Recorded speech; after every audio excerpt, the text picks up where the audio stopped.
ओम नमो भगवते वासुदेवाय। ओम नमो भगवते वासुदेवाय। ओम नमो भगवते वासुदेवाय। श्रीमद् भगवद गीता अध्याय 2 श्लोक संख्या 42 और 43, 42 और 43।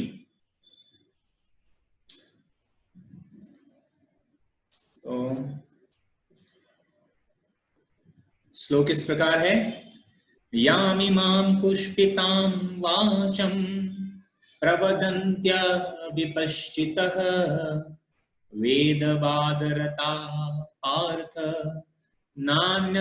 नान्यदस्तीति वादिनः तामात्मानः स्वर्गपरा जन्म कर्म फलप्रदां क्रिया विशेष बहुलां भोगैश्वर्य गतिं प्रति। इसका अनुवाद इस प्रकार है। अल्पज्ञानी मनुष्य वेदों के उन अलंकारिक शब्दों के प्रति अत्यधिक आसक्त रहते हैं जो स्वर्ग के प्राप्ति, अच्छे जन्म, शक्ति इत्यादि के लिए विविध सकाम कर्म करने की संतुष्टि करते हैं। इंद्रिय तृप्ति तथा ऐश्वर्यमय जीवन की अभिलाषा के कारण वे कहते हैं कि इससे बढ़कर और कुछ नहीं है। ओम अज्ञानतिमिरान्धस्य ज्ञानाञ्जनशलाकया चक्षुर्मीलितं येन तस्मै श्री गुरुवे नमः। जय श्री कृष्ण चैतन्य प्रभु नित्यानंद श्री अद्वैत गदाधर श्रीवासादि गौर भक्तवृंद। हरे कृष्ण कृष्ण कृष्ण हरे हरे, हरे राम राम राम हरे हरे। हरे कृष्ण। तो आज हम चर्चा कर रहे हैं श्रीमद् भगवद गीता का अध्याय 2 श्लोक संख्या 42 और 43। तो यहाँ पर भगवान यह बात बता रहे हैं कि जो लोग अल्पज्ञानी जो मनुष्य है वे वेदों के उन अलंकारिक शब्दों के प्रति अत्यधिक आसक्त रहते हैं। तो भगवान भगवद गीता में यह बात बताते हैं कि यह जो वेद है तो वेद भी उसमें भी अनेकों प्रकार की सामग्रियां हैं, अनेकों गुणों से युक्त सामग्री है। उसमें रजोगुण के बारे में भी है, सतोगुण के बारे में भी है, तमोगुण के बारे में है।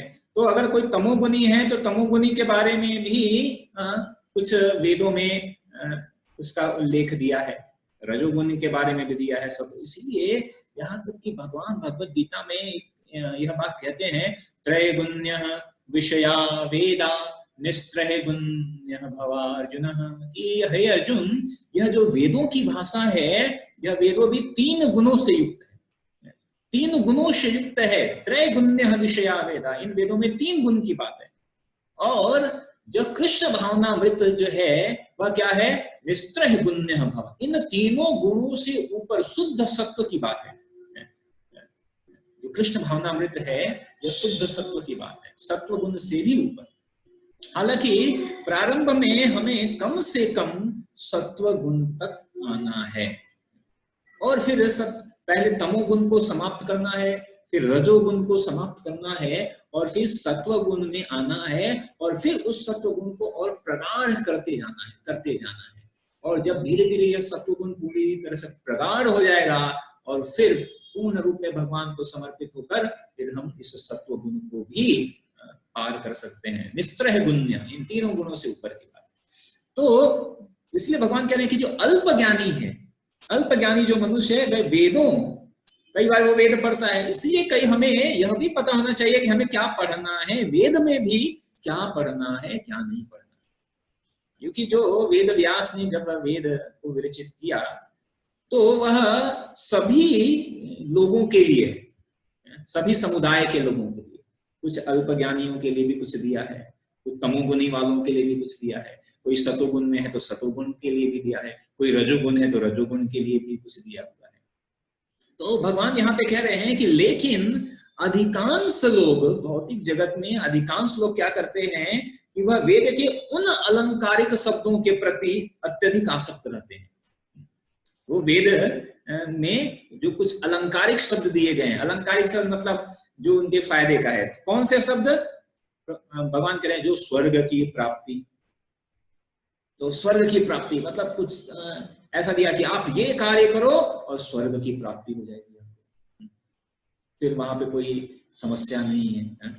और क्या है? अच्छे जन्म, या कुछ ऐसा कार्य करो कि आपको एकदम अच्छा जन्म मिल जाएगा, धनी परिवार में जन्म मिल जाए, जन्म, ऐश्वर्य, या बहुत शक्तिशाली इत्यादि के लिए विविध सकाम कर्म करने की संतुष्टि करते हैं। आप देखिए अधिकतर लोग, अधिकतर मतलब लगभग 95% लोग, 100 में से 95% लोग से अगर आप कुछ आध्यात्मिकता के बारे में अगर आप चर्चा करेंगे सामान्यतः, तो वो आध्यात्मिकता के नाम पर क्या चर्चा करते हैं? इन सकाम कर्मों के बारे में चर्चा। हाँ, हम भी, वो कहेंगे देखो हम भी पूजा पाठ करते हैं, हम ये जो है धन लक्ष्मी व्रत करते हैं, हम ये पाठ करते हैं, हम तो क्यों करते हैं? क्योंकि उससे क्या होगा? कुछ हमारा धन की वृद्धि हो जाए, या हम उससे कुछ समस्याएं समाप्त हो जाए, या उस होता है ना, जैसे किसी की शादी नहीं हो रही है तो कहेगा कि तुम 16 सोमवार का व्रत रखो तो तुम्हारी शादी हो जाएगी। किसी को धन की कमी है तो कोई कहेगा कि आप ऐसा करो कि वैभव लक्ष्मी व्रत रख लो। तो इसी तरह शास्त्र में यह गीता भूषण है श्री बलदेव विद्याभूषण का, इसमें बता रहे हैं कि अनेक ऐसे लोग हैं, जैसे स्वर्ग, किसी को स्वर्ग में जाना है तो शास्त्र में लिखा गया है ज्योतिषतमो स्वर्गो कमः यजेता, यानी कि एक ज्योतिषकम नाम का एक यज्ञ है, अगर उसको कोई यज्ञ करता है तो वो स्वर्ग जा सकता है। तो जब कोई इसको पढ़ता है तो हाँ ये यज्ञ करेंगे। अब तो फिलहाल कोई यज्ञ की उतना बात करता नहीं है, तो किसी को यज्ञ आता ही नहीं है करने अच्छी तरह से, संस्कृत का उच्चारण आता ही नहीं है। लेकिन अधिकतर लोग क्या करते हैं कि केवल और केवल अपने लाभ के लिए जो है आध्यात्मिकता का अनुशीलन करना चाहते हैं। वो चाहते हैं जो कोई कहे आप ये करो, कहेंगे मेरे को फायदा क्या होगा? मेरे को क्या फायदा होगा भाई, आप मेरे को फायदा बताओ। तो केवल अपनी सुख लाभ वृद्धि के लिए आध्यात्मिकता, तो वो वेदों के उन चीजों के प्रति अधिक आकृष्ट होते हैं। अगर आप किसी से कहो कि आप क्या करो, भगवान का या हरे कृष्ण मंत्र करो, कहेगा इससे क्या होगा? कहेगा आप इससे क्या होगा? आपको भगवान के प्रति प्रेम विकसित होगा। इससे क्या होगा? इससे क्या करूंगा भाई? लेकिन अगर किसी को कहे ऐसा करो कि मैं आपको एक ये देता हूं, आप क्या करो, कुछ ऐसा कुछ विशेष सामग्री, कुछ टीका ऐसा करके कुछ कर्म कांड बता दो कि ऐसा करोगे तो क्या होगा कि आपके धन में धन की लक्ष्मी की वर्षा होने लगेगी, आपका ये दोष निकल जाएगा, आपके पास जो है काल सर्प दोष है वो निकल जाएगा। ये अच्छा है, इसको करते हैं। उनको भगवान के नाम पर अधिक विश्वास नहीं है। क्यों विश्वास नहीं है? उसका एक कारण वो सोचते कि अरे इसमें कुछ खर्च तो नहीं हो रहा है ना, किसी को भगवान का नाम है कुछ ये इसमें कुछ। लेकिन किसी को कहो कि मैं एक अनुष्ठान करवाने वाला हूँ, उस अनुष्ठान को करने के बाद आपका लेकिन कितना लगेगा? 25,000 रुपये लगेगा। व्यक्ति कहता है जरूर इसमें मतलब 25,000 देंगे तो मतलब कुछ बढ़िया अनुष्ठान है। हाँ पंडित जी अनुष्ठान करो, ठीक है। और आप उनको कहोगे कि आप ये देखो 25 रुपए का है ये माला, और ये माला लो और ये माला का भगवान के नाम का जप करो, और उसमें भी कुछ नहीं है। और कई बार भक्त जब आते हैं तो उनको फ्री में भी दे देते, कहते नहीं आपको केवल जप करना है, आप बस भगवान का नाम का जप करो। इसमें तो एक बार ऐसे है, एक बार मेरे एक मित्र थे, मैंने उनको कहा कि आपको भगवान के नाम का जप करना है, तो पहले तो तैयार नहीं है क्योंकि मेरे मित्र थे, तो मैंने थोड़ा उनको फोर्स किया। तो अच्छा ठीक है करता हूँ। मैंने कब तक करना है? तो अगर मैं इनको कह देता कि लाइफ टाइम करना है तब तो पहले स्टार्ट ही नहीं करते। मैंने कहा ऐसा करो कि आप क्या करो, 1 महीना करो। तो 1 महीना बहुत मुश्किल से माने कि ठीक है मैं 1 महीना करता हूँ। 1 महीने तक किए और 1 महीने तक जैसे ही 1 महीने मतलब 30 दिन के बाद 31वां दिन हुआ, तुरंत मेरे पास आ गए और कहे कि अभी देखो मैंने ये माला कर लिया है, और आपने बताया था एक माला मैं कर दिया 30 दिन, अब आगे वाला बताओ। वो तैयार क्यों हुए? क्योंकि बहुत समस्या थी कि अब आगे वाला प्रोसेस बताओ। मैंने कहा अच्छा आगे वाला प्रोसेस क्या है?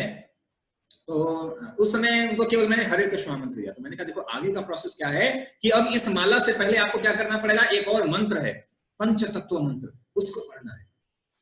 तो संभव है हाँ ये एक नया मंत्र दिया, बढ़िया है। तो पंचतत्व, मैंने कहा ये पंचतत्व मंत्र करके फिर से आपको 1 महीने तक एक माला करना है। तो खुश हो गए। फिर 1 महीने के बाद आए, अब ये भी मैंने कर लिया, अब अगला मंत्र क्या है? तो मैंने कहा अब अगला मंत्र क्या है कि अभी आप जो 1 माला कर रहे थे अब उसको 1 और बढ़ा दो। तो कह रहे थे ऐसा नहीं, मतलब इस नया मंत्र को मैं 2 महीने से कर लिया, तो लोगों को चाहिए नया, अभी नया ये तो कर लिया, अब और क्या, कुछ और चाहिए। तो उनको ऐसा लगा कि अब 2 महीने के बाद कुछ मतलब मैं कुछ बड़ा यज्ञ हवन करूंगा, स्वाहा, ऐसा कुछ कम से कम 20,000 रुपए कुछ खर्चा वर्चा तो लगेगा, हाँ कुछ हुआ। अधिकतर लोगों को यही विश्वास है, इसीलिए उनको ये विश्वास नहीं होता है कि इस हरे कृष्ण महामंत्र में कुछ शक्ति है। वो कहते हैं हाँ ठीक है, अन्य मंत्रों की तरह इस मंत्र को भी कर लेंगे, लेकिन इतना क्या करना, लेकिन कुछ विशेष आप कुछ अनुष्ठान बताइए। तो लोग वेदों की यह जो अलंकारिक शब्द है, भौतिक लाभ या अच्छे जन्म या शक्ति या कुछ विघ्न विनाश करने के लिए कोई पर्टिकुलर अनुष्ठान, उसके लिए जब किसी को आप बताओ लोगों का मन बहुत लगता है उसमें। आप किसी को अनुष्ठान के बारे में बताओ, ये करूंगा, मैंने अभी कहेगा कि ज्योतिष में मैंने देखा है आपको ये दोष है, आपको जो है शनि की 7.5 है, अभी शनि की 7.5 है, तो अभी आपको ये कार्य करना पड़ेगा और इतना लगेगा ये, तो लोगों को बहुत विश्वास हो जाता है हाँ सही होता है, आपका ये ग्रह कम हो जा रहा है, ये ग्रह अधिक हो गया है, ये दोष आ गया है, ये काल दोष आ गया है, पितृ दोष आ गया है, जो है वास्तु दोष आ गया है। तो इनके निवारण के लिए लोगों के मन में बहुत अनेक प्रकार की श्रद्धा है, अनेकों प्रकार की श्रद्धा है। आप देखिए किसी से बात करिए लोग बहुत एकदम उत्साही हो जाते हैं। तो भगवान कह रहे हैं अल्पज्ञानी, ये लोग क्या हैं, ये अल्प बुद्धि वाले। भगवान मैं नहीं कर, भगवान कह रहे हैं अल्पज्ञानी। यामिमाम पुष्पिताम वाचम, ये सब जो है पुष्पिताम यानी दिखावटी वाचम शब्द प्रवदंती कहते हैं। तो जो वेद में दिखावटी उनमें उनका बहुत रुचि रहता है, विश्वास रहता है। तो भगवान कह रहे हैं कि जो यह, हालांकि यह जो कर्म कांड है यह भी वेदों के अंदर दिया गया है, यह इसको नकारा नहीं जा रहा है। जैसे ये एक स्टेज है धीरे धीरे बढ़ने का। जैसे जब सबसे पहले कोई जो है कर्म कांड करता है, तो कर्म करता है लेकिन उस कर्म की जो है इच्छा, फल स्वयं भोगना चाहता है, वो है कर्म कांड, सकाम कर्म। वो कर्म करता है फल की इच्छा, लेकिन कम से कम इतना है कि वो जो कर्म है वो शास्त्र के अनुसार कर रहा है, वेदों के अनुसार कर रहा है। एक व्यक्ति है जो बिना वेद को ही मानता ही नहीं है, कहता है कुछ नहीं है, हम किस वेद को मानते ही नहीं है, अपनी मन मर्जी का काम करते हैं। उनसे श्रेष्ठ है ये कौन, कर्मकांडी सकाम कर्मी, कि एटलीस्ट वेद के अनुसार मानकर कुछ तो कर्म कर रहे हैं, कुछ शास्त्र का निर्देश तो मान रहे हैं। लेकिन कर्मकांडी से ऊपर जब एक स्टेप और ऊपर जाएंगे तब व्यक्ति बनता है कर्म योगी, जहां पर वो कर्म करता है कर्मणे वाधिकारस्ते मां फलेषु कदाचन, और उस कर्म के फल को क्या करता है, भगवान को अर्पित कर देता है। तो वो कर्मकांडी से श्रेष्ठ है कर्मयोगी, ठीक है, कर्म करता है। और जो फिर उसमें फिर कर्मकांडी, फिर उसमें फिर और ज्ञान, फिर वो ज्ञान के साथ, जब उसमें ज्ञान ऐड हो जाता है यानी ज्ञान के साथ भी वह कर्म करता है और कर्म फल से आसक्त नहीं होता है, तो फिर वह ज्ञान योग। और इन सबसे ऊपर है भक्ति योग। भक्ति योग क्या करता है कि वो भगवान के लिए ही कार्य करता है। कर्म योगी क्या कर रहा है कि कर्म कर रहा है और उस फल को भगवान को अर्पित कर रहा है। लेकिन भक्त क्या करता है, भक्त भगवान के लिए ही कार्य करना शुरू कर देता है।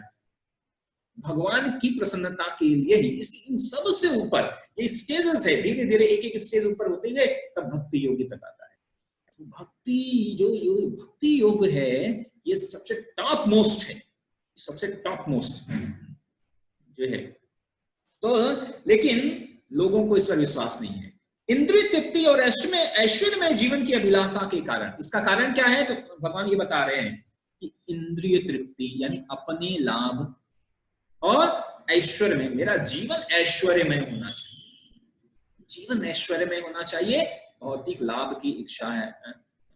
तो जैसे शास्त्र में दिया गया है, यहाँ पर बलदेव विद्याभूषण कोट कर रहे हैं कि शास्त्र में लिखा गया है अपाम सोमम अमृत अभुमः, शास्त्र में लिखा है we drink soma and become immortal, यानी हम सोम स्वर्ग में जाएंगे, सोम रस पिएंगे और अमर बन जाएंगे।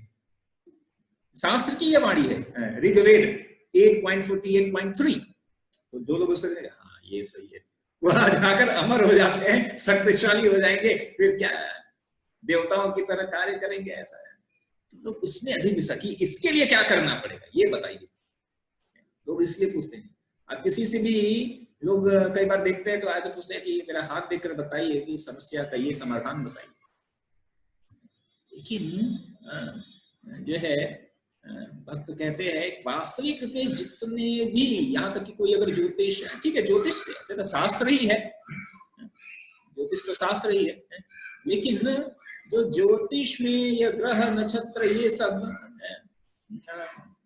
मैं एक बार अमरेंद्र प्रभु का लेक्चर सुन रहा था, तो उसमें वो कह रहे थे, उन्होंने एक श्लोक बोला था, वो श्लोक तो मेरे को याद नहीं, बहुत लंबा बोला था। उन्होंने कहा था वृंदावन के एक संत ने ऐसा बोला कि अगर सब कुछ सारे ग्रह नक्षत्र जो है आपके एक ताल में आ जाए, मतलब जैसे सूर्य जो है वह मेष राशि में आ जाए और ये सारे मतलब अनुकूल हो जाए, सारे नक्षत्र जो है, सारे ग्रह नक्षत्र सब आपके अनुकूल, एकदम अनुकूल आ जाए।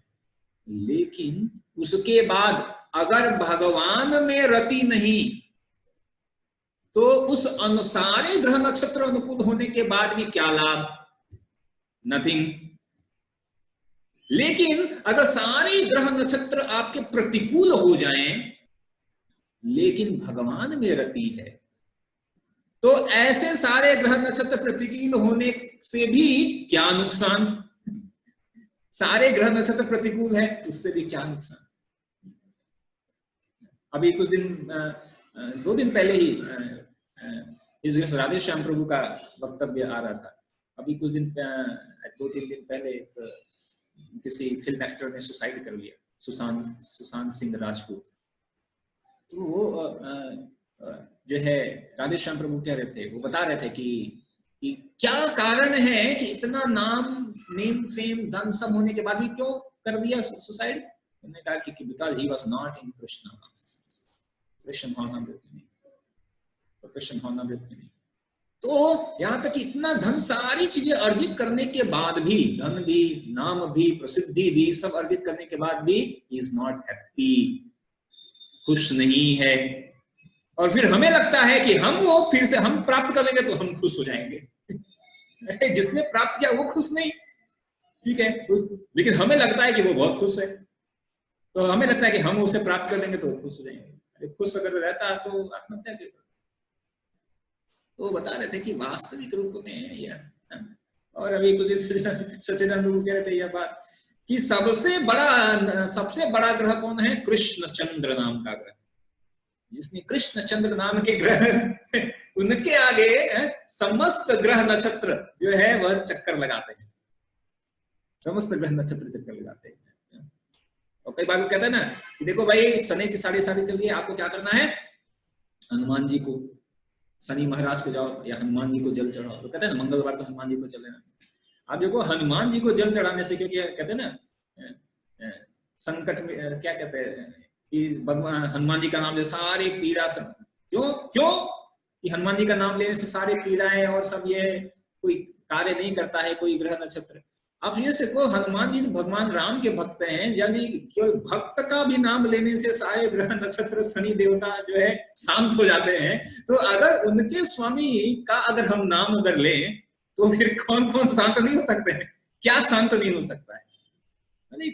थोड़ा सा विचार अगर हम करें तो, लेकिन लोगों को जो है विश्वास नहीं है। उसका कारण क्या है? क्योंकि भगवान यहाँ बता दिया, अल्प ज्ञानी, ज्ञान का अभाव है। ज्ञान का अभाव होने के कारण वह केवल सकाम कर्म के प्रति आकृष्ट हो रहे हैं। इसलिए प्रभुपाद कर रहे हैं कि साधारणतः सब लोग अत्यंत बुद्धिमान नहीं होते हैं, और वे अज्ञान के कारण वेदों के कर्मकांड भाग में बताए गए सकाम कर्मों के प्रति अधिक आसक्त रहते हैं। यानी यह जो भक्ति है, it's not ordinary things, and who is doing भक्ति, यानी जो भक्ति कर रहा है, he is not ordinary person. जो भक्ति कर रहा है, जिसने भक्ति को somehow or other स्वीकार किया है, चाहे भले ही अभी पहले दिन, आज उसका पहला ही दिन क्यों ना हो, यानी एक दिन का भक्त क्यों ना हो, लेकिन वह सामान्य नहीं है, वह सामान्य नहीं है।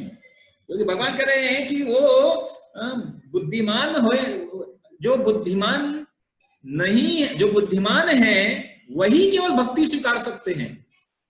जो बुद्धिमान नहीं है वो केवल सकाम कर्म तक ही, अधिकतर वहां तक ही जाएंगे। ठीक है, तमोगुण से थोड़ा ऊपर उठकर सकाम कर्म तक ही रहेंगे। प्रभुपाद यह बात भी स्पष्ट कर रहे हैं। ये स्वर्ग में जीवन का आनंद उठाने के लिए इंद्रिय तृप्ति करने वाले प्रस्तावों से अधिक और कुछ नहीं चाहते हैं। प्रभुपाद कह रहे हैं ये इनको और कुछ नहीं चाहिए, बस अपनी इंद्रिय तृप्ति चाहिए, भौतिक ऐश्वर्य उनको चाहिए। तो वेदों के कर्मकांड भाग में कहा गया है, अपाम सोम अमृता अभूमा तथा अक्षभ्यम हवै चातुर्माश याजिनः सुकृतम भवति। दूसरे शब्दों में क्या कहा गया है?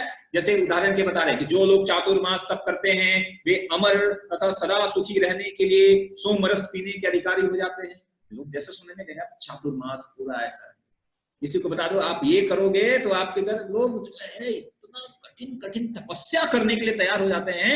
जैसे जो है मेरे को जो है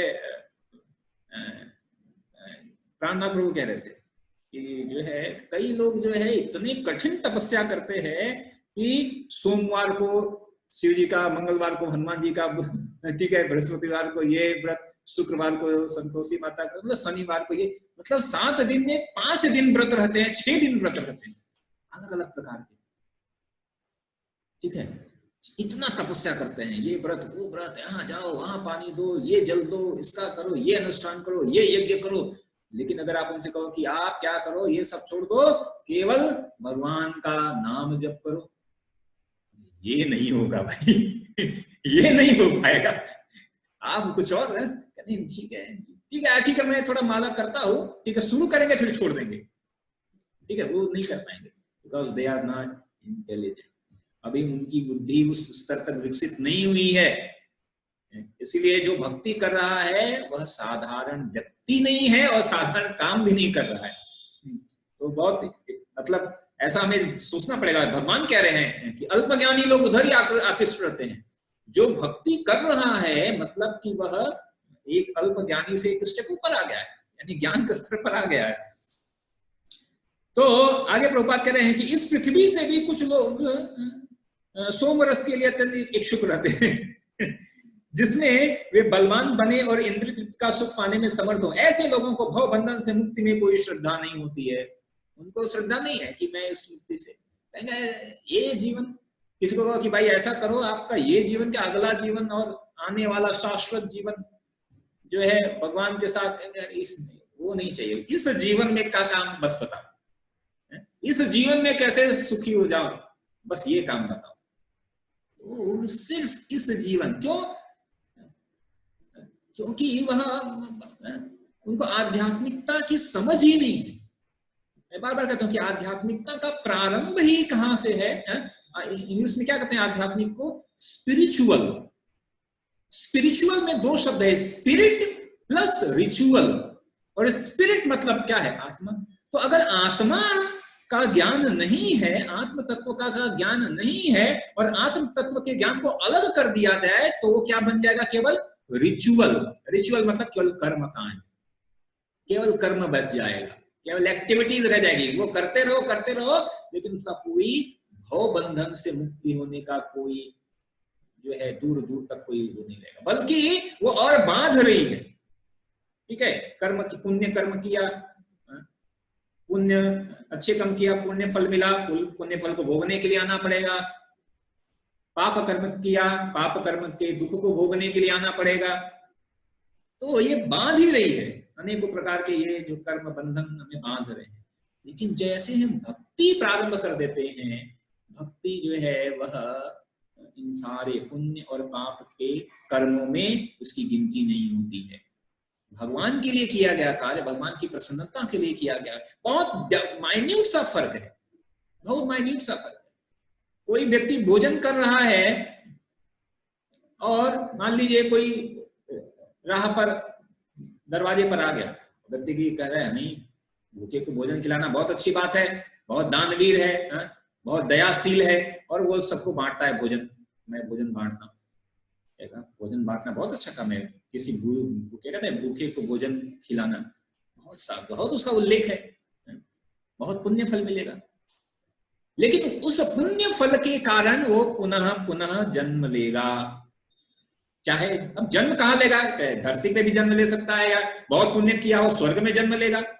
लेकिन चाहे स्वर्ग में ले चाहे धरती पे ले, संभाव दर वो यहीं पर इस जन्म मृत्यु जरा व्याधि इन सबसे घिरा ही रहेगा। ठीक है, स्वर्ग में थोड़ा बहुत लंबी आयु होती है, इसलिए उनको लोग कहते हैं अमर, बहुत बड़ी आयु होती है। लेकिन भगवान के सामने वो आयु भी तो क्षण भर ही है। ठीक है, जैसे हमें लगता है कि हम 100 साल की आयु, फिर हमें लगता है कि एक कीट पतंगा, जो लाइट जलाओ तो एक कीट पतंगा आ जाता है, हमें लगता है ये अभी आया और अभी मर गया, 2 घंटे की लाइफ। तो देवताओं को लगता होगा कि हमारी लाइफ 2 घंटे की है, और जो उनसे ऊपर है जनलोक तपलोक में, उनको लगता है यार ये देवताओं की लाइफ 2 घंटे की है। और फिर तो इस तरह क्षण भर की ही यह जीवन ही है, ऐसा तो।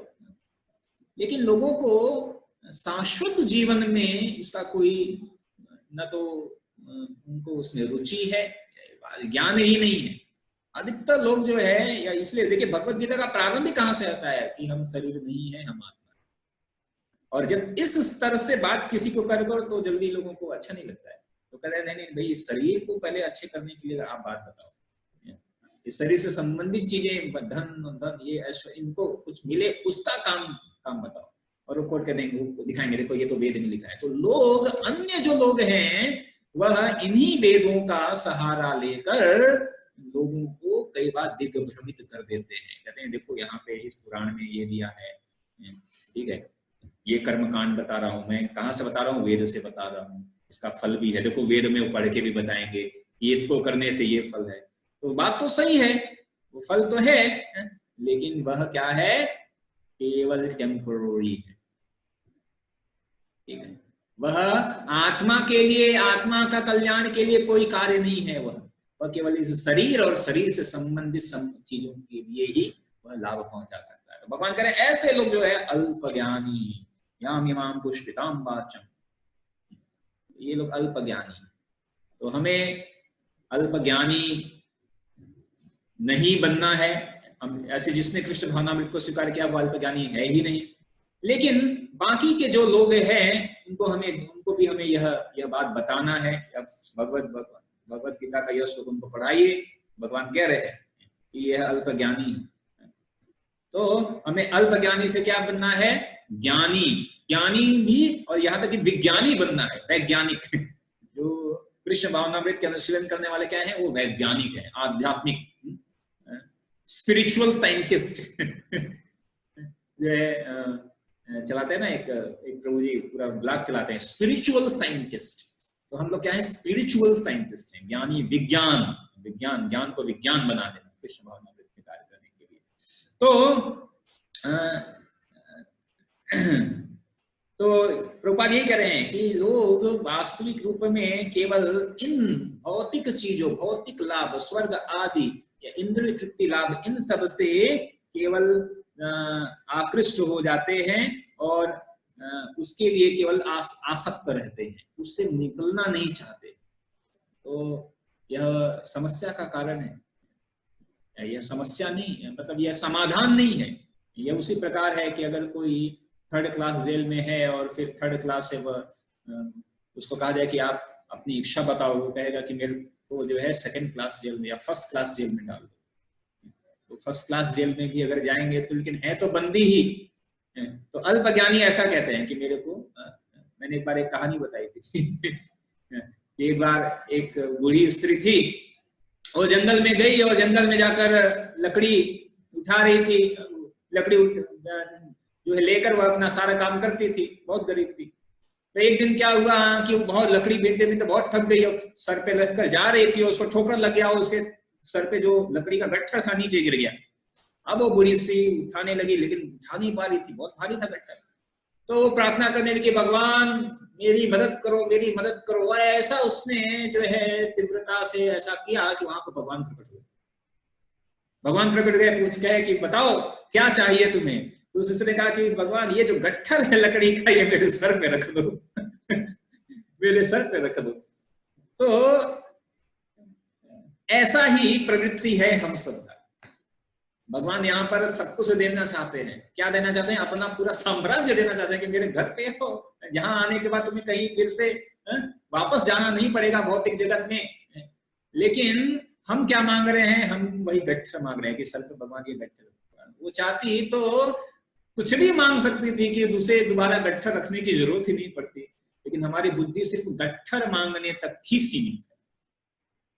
भगवान सब कुछ देना चाहते हैं लेकिन हम केवल अपने ये ऐश्वर्य धन ये वो सब उसका केवल गट्ठर मांगते हैं कि बस यही, और कुछ नहीं चाहिए भगवान, यही गट्ठर मेरे सर पे रख दो। ऐसी प्रवृत्ति अभी है। तो ये क्या है? अल्पज्ञानी है। तो सकाम कर्म वाले क्या है? ये वही है, गट्ठर सर पे रखने का मांग कर रहे हैं। तो हमें इनको इससे मुक्त होना है, हमें जो है यह आत्मा के स्तर पर कार्य करना है और जो है भगवान की प्रसन्नता के लिए हमें जब हम कार्य करेंगे तो वह वास्तविक रूप में बुद्धिमानी का कार्य होगा। बुद्धिमानी का कार्य होगा। जब हम भगवान की शरण में आते हैं तो अगर कोई बुद्धिमान नहीं भी है तो ददामि बुद्धि योगम तम, भगवान करे मैं उसे बुद्धि दूंगा, मैं उसे बुद्धि दूंगा। तो इसलिए हमें इन सारे सकाम कर्मों को त्याग कर केवल भगवान की प्रसन्नता के लिए, एकमात्र भगवान की प्रसन्नता के लिए ही कार्य करना है। यह वास्तविक रूप में बुद्धिमानी है। इसीलिए भगवान ने इतनी विकसित बुद्धि दी है कि हम इस विकसित बुद्धि का उपयोग करके उपयोग करें। सिर्फ रखने के लिए नहीं दी है, इसका उपयोग करें और उपयोग करके हम इस जन्म मृत्यु के चक्कर को समाप्त करके पुनः अपने वास्तविक घर जो है भगवान के धाम जा सके। हरे कृष्ण।